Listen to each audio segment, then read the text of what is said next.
ہے میرا آپ کا ہو گیا ہے, ہمیں بھی پتہ ہے, ہم بھی دیکھتے ہیں کہ وہ ایکس پہ ایک پوسٹ ڈالنے جاتے ہیں تو اس میں وی پی این آن کرنا پڑتا تھا, وی پی این بھی رجسٹر کرا لیا, سب کچھ کر دیا, but it will take time. But دیکھیں ایک میں بات بتاتا ہوں, تالی دو ہاتھ سے بنتی ہے, یہ بھی آپ کو دیکھنا پڑتا ہے کہ آپ کی سالمیت خطرے میں تو نہیں ہے. Nothing is beyond the sovereignty of Pakistan.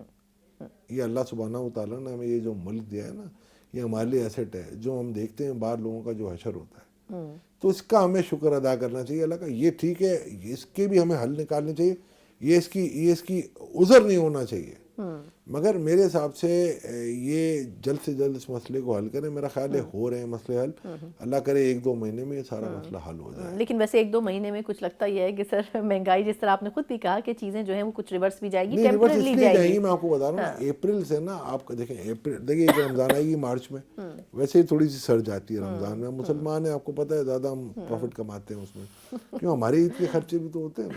صحیح. پھر آپ آگے آئیں گے تو اپریل سے لاسٹ ایئر سے مہنگائی کی شرح میں کمی آنی شروع ہوئی تھی, اور ہم الحمدللہ کے بینر لے کے نکلتے تھے, الحمدللہ مہنگائی 14% ہو گئی, الحمدللہ 13% ہو گئی. تو اب وہ جو 14% 13% اب نیچے آ جائے گی, اور اس سے اوپر والی چیز اوپر آ جائے گی. یعنی کہ لاسٹ اگر مئی میں 100 روپے کی چیز 114 کی ملی تھی, تو اب 114 کی نہیں ملے گی. اگر 122 کی بھی ملے گی تو 7 روپے ڈیوائیڈڈ بائی, تو وہ پھر ہم وہاں سے کمپیئر کریں. بالکل. تو یہ فرق ہے, یہ میتھمیٹکس ہے. تو اس میں ذرا تھوڑا سا عوام یہ میں نے پچھلے مہینے ایک اکانومسٹ کو کہا تھا کہ جی پچھلے مہینے ہم نے کہا تھا کہ یہ بڑھے گا آپ کا, تو مجھے بڑا دیکھ رہے تھے گھور کے, بولے یار میں کیا کر رہا ہوں, میں نے شاید مجھے لگ رہا تھا میں کوئی غلط بات کر گیا ہوں. بعد میں نے اس کو سمجھایا, میں اس وجہ سے کہہ رہا ہوں. تو پھر انہوں نے میرا خیال ہے اپنی ٹیم سے کیلکولیشن چیک کی, انہوں نے کہا یار یہ صحیح کہہ رہے ہیں. بہت بہت شکریہ اشفاق اللہ صاحب, سینے ماہر ہے. یقیناً بڑے سمپلس طریقے سے پاکستان کی اکانومی کے کچھ نمبرز کو ٹویسٹ کر کے صورتحال کو بہتر کیا جا سکتا ہے, لیکن اب دیکھنا ہوگا کہ حکومت کی ترجیحات پالیسیز میکنگ ہے یا پالیسیز امپلیمنٹیشن ہے جو کہ آلریڈی موجود ہے. اسی نوٹ کے ساتھ پروگرام کا وقت ختم ہوتا ہے. مجھے اجازت دیجیے, اللہ حافظ.